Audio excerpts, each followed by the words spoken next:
नमस्कार। आज हम बात करेंगे इतिहास विषय में मेजर विषय की। मेजर विषय और मानक दोनों का सिलेबस जो है सेम लगभग है, इसलिए ज़्यादा घबराने की जरूरत नहीं है, टेंशन करने की जरूरत नहीं है और परेशानी भी बिल्कुल नहीं है। ठीक, मैं कोशिश करूँगा दोनों विषयों को लेकर के हम चलें। कुछ जो एक्स्ट्रा टॉपिक उनको एक्स्ट्रा पढ़ा दूंगा, तो एक्स्ट्रा नहीं उसको एक्स्ट्रा नहीं पढ़ाऊंगा। एक कोशिश करूँगा मानक प्लस मेजर दोनों हो जाए, जिनका इतिहास विषय है। ओपन इलेक्ट्रिक जिन्होंने लिया है तो वो सब भाषा है। अगर जिनका ओपन इलेक्ट्रिक इतिहास है तो उसमें भी मानक का सिलेबस उसको पढ़ना है। कितनी सिंपल कर दी है सरकार ने। जिसका माइनर है वो भी सेकंड पेपर पढ़ेगा और जिसका ओपन इलेक्टिव है वो भी सेकंड पेपर पढ़ेगा। ठीक है, तो मेजर विषय का टॉपिक है जैन धर्म और बुद्ध धर्म। ठीक, इनमें क्या क्या समानता है तो मैं आपको एक सारणी के हिसाब से बताऊंगा, क्योंकि हमने पूरा का पूरा मानव में पढ़ लिया है। तो दोनों की हम बात करते हैं संस्थापक। इसके भी संस्थापक हैं, इसके भी संस्थापक। जैन की बात करते हैं, जैन धर्म, तो इनके संस्थापक कौन है? महादेव नहीं है, ऋषभदेव है। क्या है? ऋषभदेव है।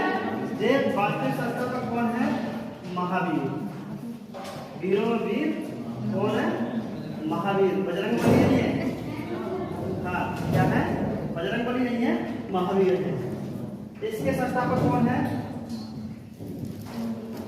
सिद्धार्थ गौतम। ठीक, तो इन्होंने जैन धर्म की स्थापना की, इन्होंने बौद्ध धर्म की स्थापना की। अब इन्होंने जैन धर्म बौद्ध धर्म की स्थापना क्यों की? सवाल ये होता है, जब हम कोई काम करते हैं क्यों करते हैं? कोई रीजन होता है, कोई कार्य होता है। तो दोनों आंदोलनों को हम धर्म सुधार आंदोलन भी कहते हैं। क्या कहते हैं?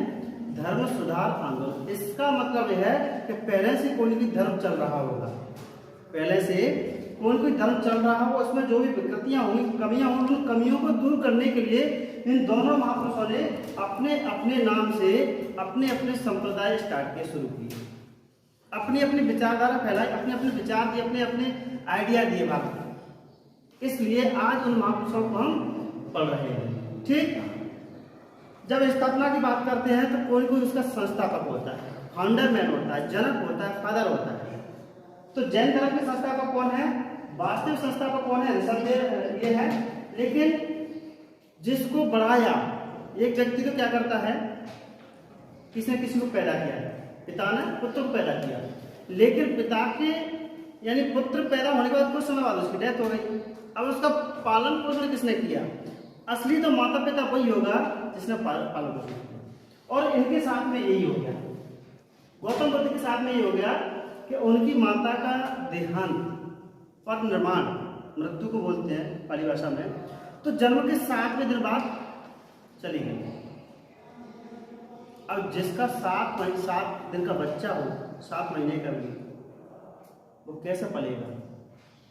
लेकिन इनकी जो मौसी थी प्रजापति गौतमी, उन्होंने उस बच्चे का पालन पोषण किया। ठीक, तो ये बात समझ में आएगी। महावीर स्वामी जैन धर्म के संस्थापक हैं और बौद्ध धर्म के संस्थापक कौन है? सिद्धार्थ गौतम। ठीक, अभी मैंने बुद्ध नहीं बोला, तथागत नहीं बोला, सम्यक संबुद्ध नहीं बोला। जैसे टर्मिनोलॉजी आती रहेगी, जैसे हम सब, तो दूसरे नंबर पर आते सिद्धांत। इनके सिद्धांत क्या है? इनके सिद्धांत है तपस्या। ये कहते हैं हम जितना अपने काया क्लेश करेंगे, जितना हम अपने आप को कष्ट में पहुंचाएंगे, उससे दुगनी हमारी ताकत आगे आएगी, और ताकत आगे आएगी तो हम कैवलियन हो जाएंगे। क्या हो जाएंगे? सॉरी, तपस्या करेंगे तो हम कैवल्य हो जाएंगे। कैवल्य का मतलब अपनी इंद्रियों को कंट्रोल कर देंगे, हम अपने तन मन वाणी से कोई गलत काम नहीं करेंगे, इसलिए अपने इंद्रियों पर कंट्रोल करने की बात करते हैं। ठीक, ये कहते हैं कि भैया ये हमारा कार्य है और ये हमारा कारण है। दो बातें निकल के आ रही हैं। क्या है? जब कोई काल होगा, काल करेंगे तो कोई ना कोई कारण होगा, जब कोई कारण होगा तो कोई ना कोई कारण होगा। हर पहलू के पीछे दो तथ्य होते हैं, सुख और दुख। दुख है तभी तो सुख आएगा, जब दुख है तो सुख आएगा, और सुख आएगा तो दुख आएगा। अच्छा है तो बुरा होगा, मूर्ख है तो विद्वान होगा। ये हर दोनों पहलू एक दूसरे के पीछे काम। सत्य है असत्य है, दुख है गरीबी है अमीरी है, भुखमरी है बेरोजगारी है, तमाम प्रकार की शब्दावली हमारे सामने आती है। तो ये कहते हैं, गौतम बुद्ध कहते हैं, बिना कार्य कारण की कोई काम नहीं हो, कोई सिद्धांत नहीं है। जो भी व्यक्ति काम करता है तो जरूर उनके कोई कोई क्या होते हैं, कार्य और कारण होता है। हम क्यों पढ़ रहे हैं? कारण क्या है? कारण है कि हमें नौकरी लेनी है, शिक्षा प्राप्त करनी है, तो उसके लिए हमारा कार्य क्या है? पढ़ाई है। एजुकेशन प्राप्त करने के लिए आपको क्या करना है? कार्य करना पड़ेगा। कार्य क्या? हमारी स्टडी, पढ़ाई। ये कहते हैं कि आत्मा नाम की कोई चीज है। आत्मा कैसी है? अमर है और अविनाशी है। अविनाशी यानी इसका विनाश नहीं हो सकता, इसका विनाश नहीं हो सकता, और युगों युगों तक क्या है? अमर है, कभी मिट नहीं सकती, मर नहीं सकती, कट नहीं सकती, आग में जल नहीं सकती। ठीक, तो ये क्या कह रहे हैं? आत्मा में विश्वास करते हैं। ये कहते हैं कि आत्मा नाम की कोई चीज आत्मा नहीं है। अब आत्मा क्यों नहीं है? जब हमें ये सारी बातों को देखते हैं, हम इंसान हैं। इंसान में 5 तत्व पाए जाते हैं, भूमि जल वायु गगन समीरा। 5 तत्व से बना शरीरा, ये आपने चौपाई सुनी होगी। हमारे शरीर में 5 तत्व निवास करते हैं, भूमि जल वायु अग्नि और आकाश। तो इनसे मिलकर के क्या बन रहा है? हमारा शरीर बन रहा है। अब इसके बाद कहते हैं आत्मा नाम की चीज है, तो कौन सी जगह है? और ये कहते हैं कि कण-कण में आत्मा है, कण-कण में भगवान है। जो भी संसार में चीज है वो अपने आप में क्या है? सजीव है, निर्जीव नहीं है। इसलिए जैन धर्म के लोग आत्मा विश्वास करते हैं और ये आत्मा विश्वास नहीं करते हैं। और जब कोई काम करते हैं उनकी शाखाएं हो जाती हैं। क्या हो जाती हैं? शाखाएं हो जाती हैं। तो दोनों की दोनों शाखाएं हैं।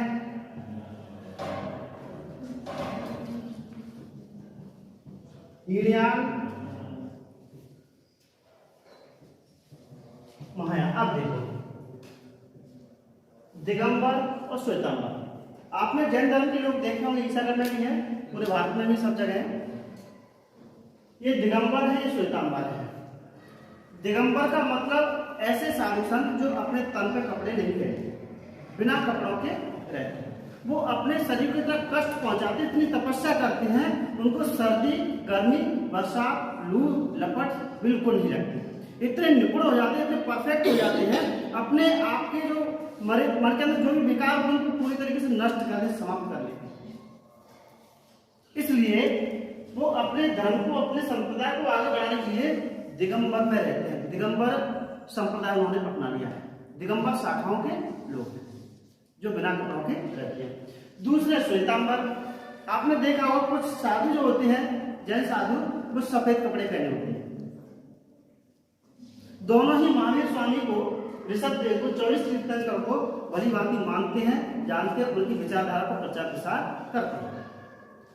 इधर बात करते हैं। हाँ, अब ये शाखाएं बन क्यों गई? शाखाएं बन क्यों गई? उनमें एक में से दो कैसे हुए? तो चंद्रगुप्त द्वितीय के समय में कर्नाटक में एक सिरोड़े बेलगोला एक जगह है, आज भी पहाड़ी है, तो वहां अकाल पड़ गया। क्या पड़ गया? पहले ये सब लोग किसको मानते थे? ये ऋषभदेव को मानते, महावीर स्वामी जी को मानते, तो वहां इतना भयंकर अकाल पड़ गया। तो वहां से जो लोग उसको छोड़ करके, कर्नाटक को छोड़ करके और श्रवण बेलगोला पहाड़ी पर चले गए कि हम मर जाएंगे, यहाँ तो हमारा होगा क्या। एक संप्रदाय बोल रहा, एक व्यक्ति बोल रहा कि आपको जाना नहीं है, एक बोल रहा हमें तो जाना है। जब दोनों में आपस में बात नहीं बनी तो एक चला गया अकाल को छोड़ कर दूसरे गए, एक वही बस किया। जो अपनी शिक्षाओं पर डटा रहा, जो अपनी शिक्षाओं पर डटा रहा, बिल्कुल संकल्पित रह गया, तो वो व्यक्ति कहलाया दिगंबर। और जो दूर चले गए वो श्वेतांबर गया। क्लियर? इसी प्रकार से इसमें भी बौद्ध धर्म में 2 शाखा है, हीनयान और महायान। हीनयान और महायान जो शाखा है, अब क्या हुआ, यहाँ पर ही बड़ी विकृतियां पैदा हो गई। कुछ लोगों ने गौतम बुद्ध की मूर्ति बनाना स्टार्ट कर दिया। तो एक व्यक्ति ने कहा कि नहीं, आप गलत कर रहे हो, गौतम बुद्ध ने स्पष्ट मना किया है कि मूर्ति नहीं बनाना है, मूर्ति पूजा नहीं करनी, मूर्ति पूजा का विरोध किया है। लेकिन कुछ लोगों ने कहा, चौथी बात संगीति थी कि जब हमारे सामने कोई सान्य नहीं होगा, कोई चिन्ह नहीं होगा, कोई प्रतिमा नहीं होगी, तो हम किसकी सेवा करेंगे, किसकी उपासना करेंगे, किसकी आराधना करेंगे। ये जो लोग हैं ये कहते हैं कि हम गौतम बुद्ध को, सिद्धार्थ को, तथागत को, सम्यक संबुद्ध को, हम इनको एक मानव के रूप में मानेंगे। किसके रूप में? एक मानव के रूप में मानेंगे। और ये कहते हैं कि हम भगवान के रूप में मानेंगे। कहा जाता है कि दुनिया में सबसे पहले जो विरोध किया था मूर्ति पूजा का, वो गौतम बुद्ध ने किया। और दुनिया में सबसे पहले जो मूर्ति आई थी वो गौतम बुद्ध की आई थी। पाखंड, आडंबर, अंधविश्वास सबको दूर किया गया। लेकिन आगे चल के हीनयान, महायान और वज्रयान जो जादू तंत्र है, तंत्र मंत्र है, जादू टोना है, वो पहले इसमें नहीं था, इसका विरोध करते। आगे चल के तीनों चीज इसमें आ जाती है। आप नेट पर सर्च करते होंगे कि जादूगर, कहाँ का जादूगर है? बंगाल का। बंगाल का जो जादूगर है वो बौद्ध धर्म को मानने वाले लोग हैं। वो खोपड़ी में खाना खाते हैं, वो मांस का भक्षण करते हैं, कच्चा मांस खाते हैं, जाने कितने प्रकार के तंत्र मंत्र, जादू टोना टोटका करते हैं। इस तरीके से इनमें आगे चल के ये विकृतियां पैदा हो गई।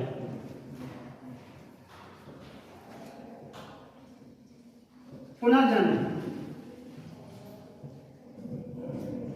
मानते हैं,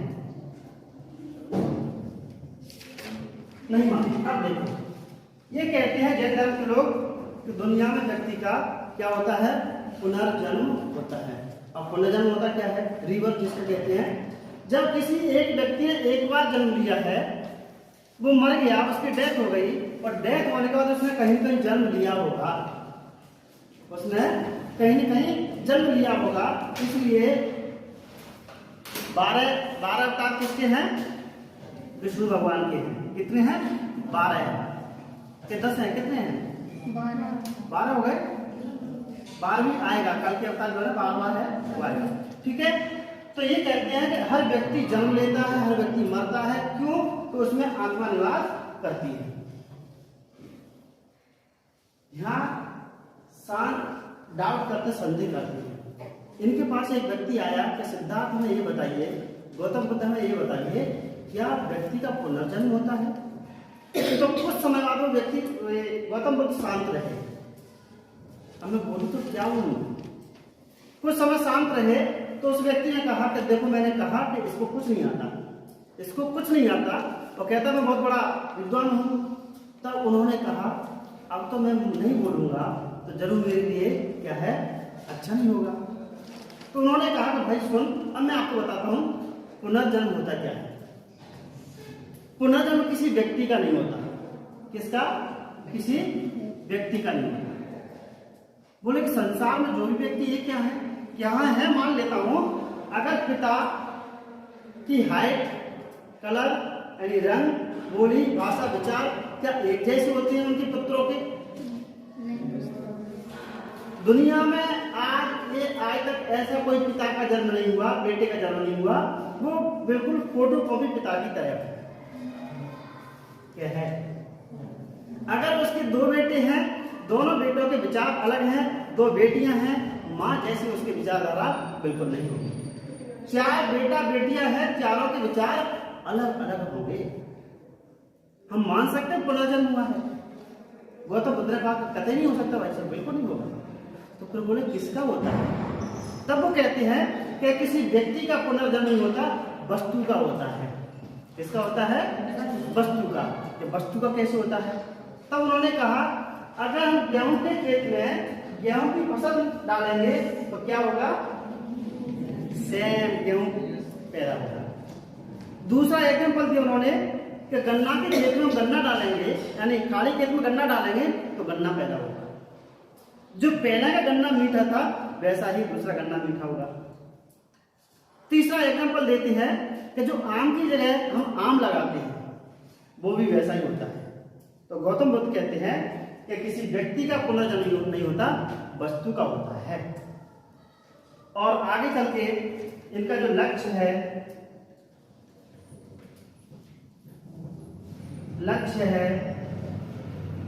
केवल प्राप्त करना, और इनका लक्ष्य है निर्वाण प्राप्त करना। अब सुनो, केवल क्या होता है? केवल का मतलब होता है केवलिन। केवलिन क्या होता है? जिस व्यक्ति ने अपनी इंद्रियों को पूरी तरीके से कंट्रोल कर लिया है। अब इंद्रियां कौन कौन सी हैं? सबसे पहले हम बात करते हैं जीव की। जीव क्या है? हमारी एक इंद्रिय। जब हम रसगुल्ले की दुकान से निकलते हैं तो हमारे मुंह में ऑटोमेटिक पानी आ जाता है, टेस्ट आ जाता है। नींबू देख लिया, इमली देख ली तो हमारे मुंह में क्या आता है? टेस्ट आने लगता है। इसका मतलब उस व्यक्ति की क्या है? इंद्रियां भटक रही हैं, मन भटक रहा है। अगर किसी घर में कुछ बनाया है तो हमें खुशबू आ जाती है कि इसके घर में तो गाजर का हलवा बना है। दो चीज हो गई। तीसरा, हम अच्छा बुरा देखते हैं, जबकि हमें तो बुरा बिल्कुल नहीं देखते। हमें एक अच्छे इंसान है, एक अच्छा इंसान बनना चाहते हैं, हम बुरा क्यों देखते हैं? और इससे भी हम स्पर्श कर लेते हैं सर्दी गर्मी बरसात क्या है। तो इनको पांचों इंद्रियों पूरी तरीके से क्या कर लेते हैं? कंट्रोल कर लेते हैं। तन पे कपड़े नहीं है, पहली बात। दूसरी बात, हाथ पे खाना खाते हैं।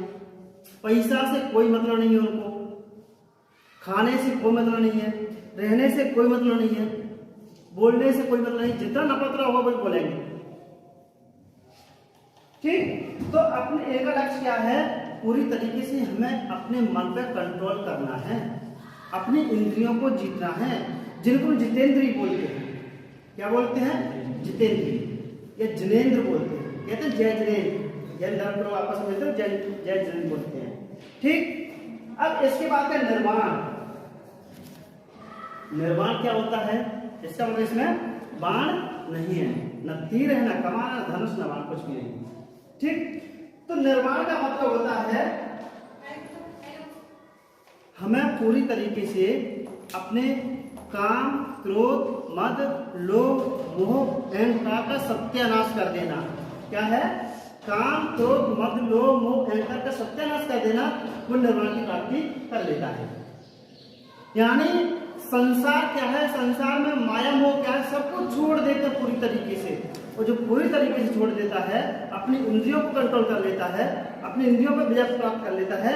इधर हम केवल बोलते हैं, केवल बोलते हैं, इधर में हम निर्वाण बोल रहे हैं। अगला है इनके व्रत हैं, 5 व्रत हैं। क्या है? 5। सत्य, अहिंसा, अस्तेय, अपरिग्रह, ब्रह्मचर्य। 5 अनुव्रत दिए इन्होंने। पहला क्या है? सत्य। इसका मतलब है हमें झूठ नहीं बोलना है, हमें सत्य के पथ पर, सत्य के रास्ते पर सदाचरण पर चलना है। तो हम पहले सील का पालन करेंगे, पहले व्रत का पालन करेंगे। क्या है? सत्य। दूसरा है अहिंसा।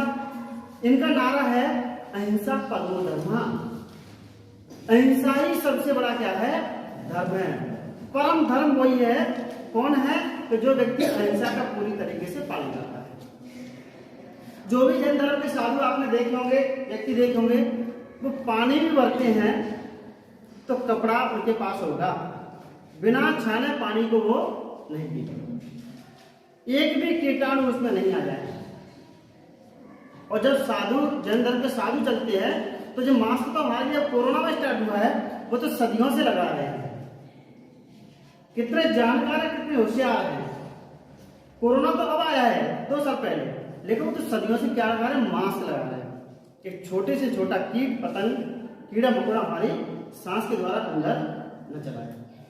तो कितना अहिंसा का पालन करते हैं।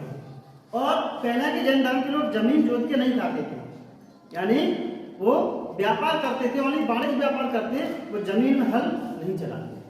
वो कहते अगर हम जमीन में हल चलाएंगे हजारों की लाखों की संख्या में कीड़े मकोड़े मर जाएंगे, और हम हिंसा करेंगे तो हिंसा के बदले हमें हिंसा झेलनी पड़ेगी, एक पाप लगेगा।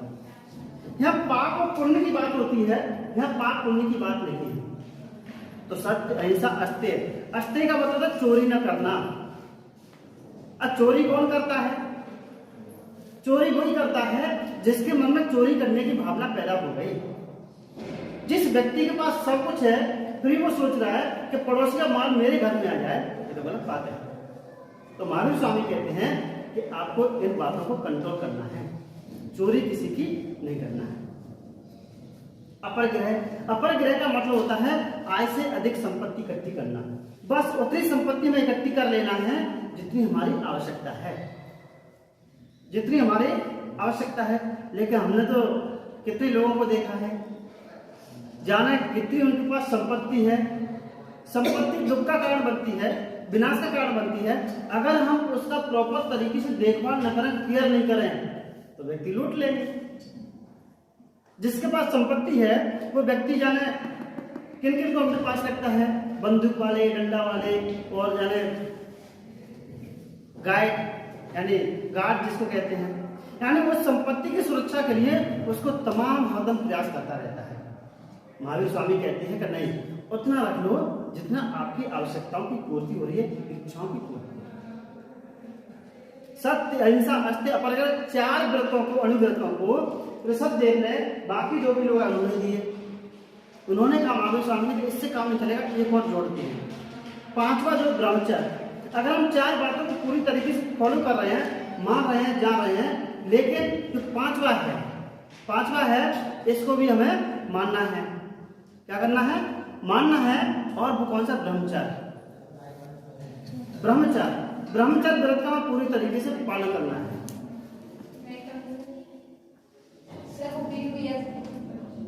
ठीक। और अगला है, इधर में है 4 आर सत्य। क्या है? 4 आर सत्य। घुमा देना इसको बेटा, है ना।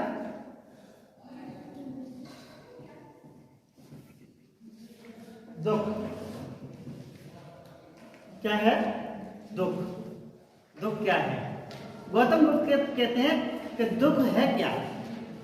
जिस व्यक्ति की इच्छाओं की पूर्ति नहीं होती, जो व्यक्ति काम करना चाहता है वो काम पूरा नहीं होता, तो हमारे मन में क्या आता है? दुख उत्पन्न हो जाता है, पीड़ा उत्पन्न हो जाती है। हम कहीं न कहीं अपने आप को कोसने लगते हैं। तो मैंने इधर बताया दुख का कारण है। अब क्या होता है? दुख का कारण क्या है? तो दूसरा है, दुख का कारण। अब जो भी दुख उत्पन्न हुआ है उसका कारण क्या है? अगर हमें उस दुख के कारण का पता चल जाए तो जरूर ही हम उसका समाधान करने की कोशिश करेंगे। दुख का कारण, दुख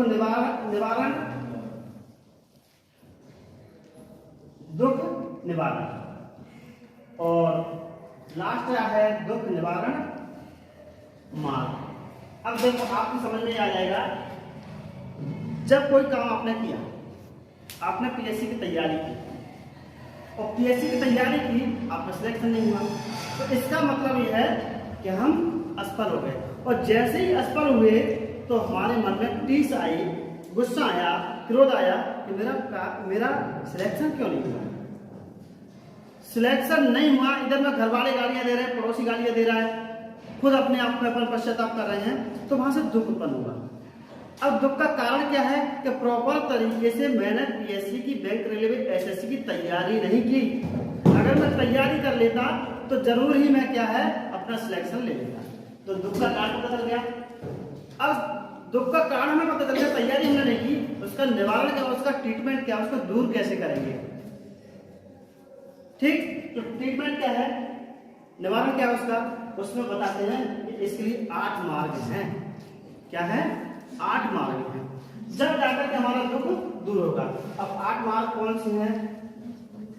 सबसे पहले है सम्यक दृष्टि। क्या है?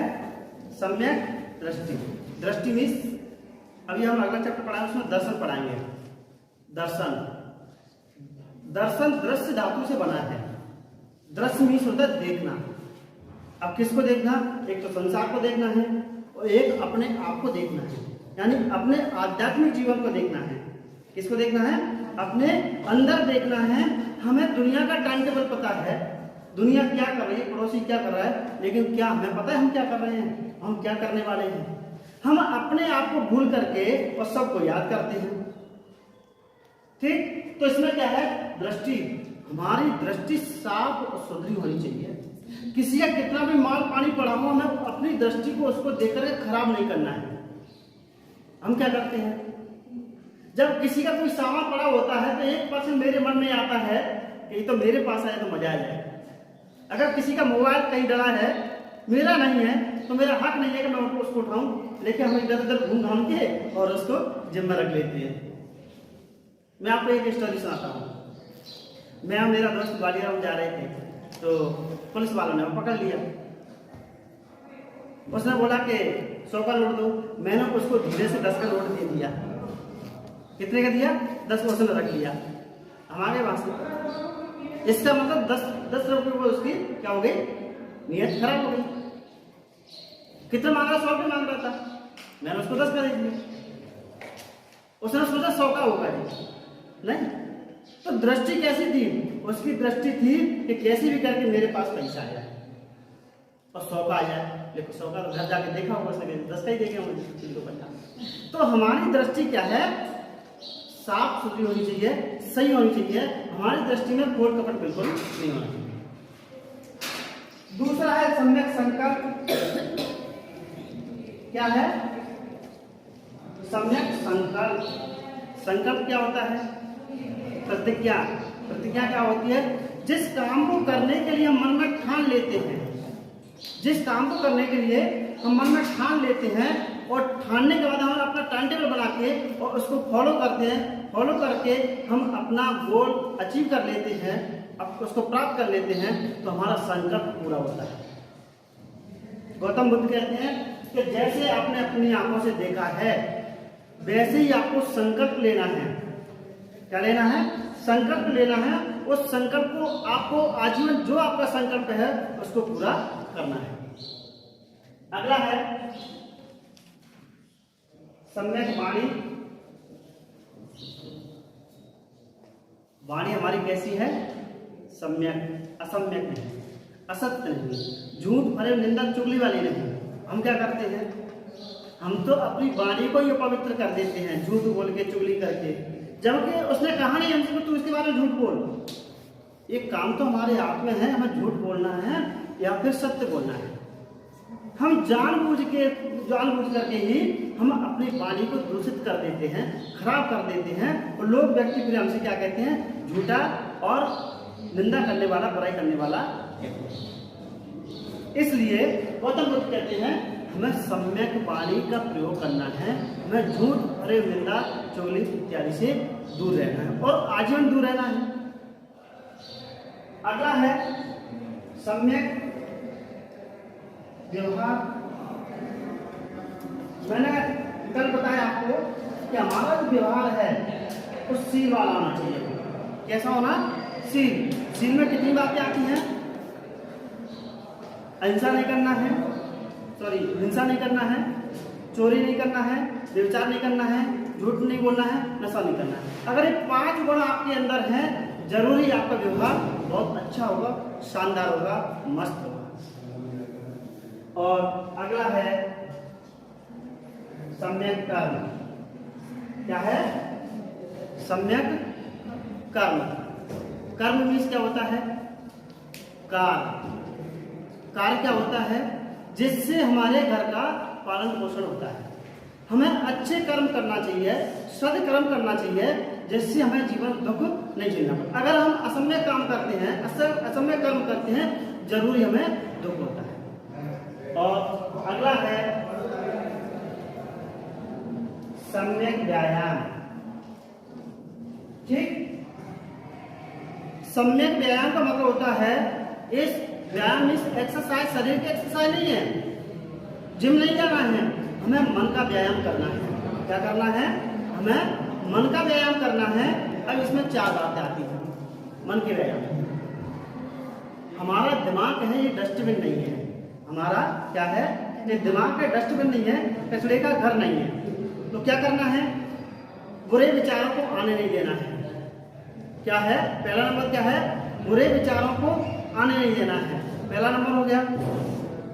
लेकिन हमारा दिमाग के अच्छे बुरे विचार तो आते रहते हैं, अगर आ गए हैं, दूसरा नंबर क्या? अगर बुरे विचार आपके मन में आ गए हैं, उसको झाड़ू से साफ करना है। क्या करना है? झाड़ू से साफ करना है। और तीसरा है, अच्छे विचारों को निमंत्रण देना है, इन्विटेशन देना है, उनको निमंत्रण देना है। और उन विचारों को मुझे अपने पास नहीं रखना है। चौथे नंबर पर आता है, उन विचारों को मुझे प्रचार प्रसार करना है। अगर आपके पास अच्छे विचार हैं, अच्छे विचारों को हमें प्रसार करना है, फैलाना है, लोगों को बताना है, लोगों को समझाना है कि ये काम करने से आपका कल्याण होगा। और इसके बाद है सम्यक स्मृति। क्या है? सम्यक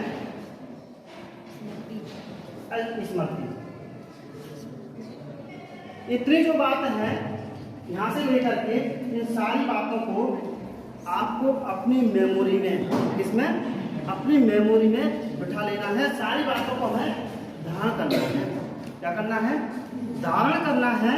अपने जीवन को कुशल बनाना है, मंगलमय बनाना है, कल्याणकारी बनाना है, तब जाकर हम दूसरों का भला कर पाएंगे।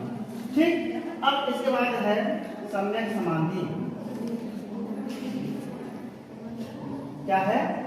सम्यक समाधि। सम्यक समाधि का मतलब होता है, सम्यक समाधि का मतलब होता है, पानी में जाकर के, गड्ढे में बैठ करके अपने आप के प्राणों को छोड़ना नहीं है।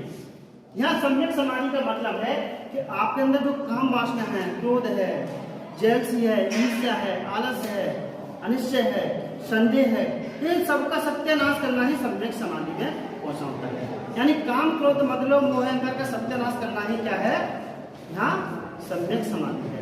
लेकिन जब आप और हम अच्छा काम करते हैं, उसी समय हमारे लिए बाधाएं उत्पन्न हो जाती हैं, कष्ट उत्पन्न हो जाते हैं, दुख उत्पन्न हो जाता है। तो सम्यक समाधि पहुंचने के लिए 5 प्रकार की बाधाएं आती हैं। कितनी?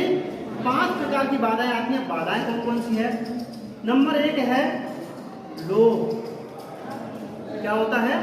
लोभ। दुनिया में लोभ एक ऐसा शब्द है, हमें कोई भी काम नहीं करने देता। दूसरा है अनिश्चय, यानी आज का काम हम कल पर टालते रहते हैं, वो हमें कभी नहीं करना है। तीसरा है आलस्य। आलस क्या होता है? आलस का मतलब होता है खा पी के सो जाओ। जो हमारा महत्वपूर्ण काम है, उस महत्वपूर्ण काम को न करो और सीधा लगाए बिस्तर सो जाओ। नहीं। चौथा है ईर्ष्या। ईर्ष्या क्या होती है? नफरत, जलन, जेलसी, हमें किसी से नहीं करना है। अगर इन बातों को आप मानते हैं, आप सम्यक समाधि में नहीं पहुंच पाएंगे। इसलिए अपने कल्याण करने के लिए, समाज का कल्याण करने के लिए गौतम बुद्ध महावीर की बातों को आप मानेंगे, जरूरी आपका कल्याण होगा। ठीक, तो ये हमने बताया है जैन धर्म बौद्ध धर्म में अंतर क्या है। तो अंतर बेसिकली आप समझ गए और आपको लगभग याद भी हो गया होगा। धन्यवाद।